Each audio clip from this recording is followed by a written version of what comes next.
Alright, deflection test on the Water Clear.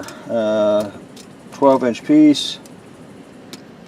Tape measure for reference. Right now we're at right at about 1 3/4. And we're getting at least 3/4 of inch deflection. That's just with 2 fingers, not pulling hard.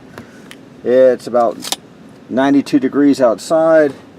Inside the car, maybe 110. It's not, oh, just went out of frame, that hot, but easily pulls and deflects. So that's with the Water Clear. I've got,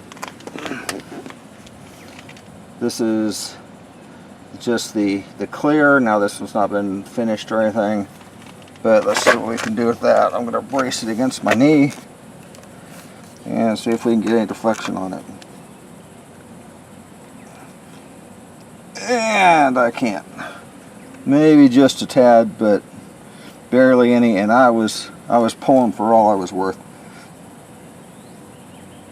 So I would say the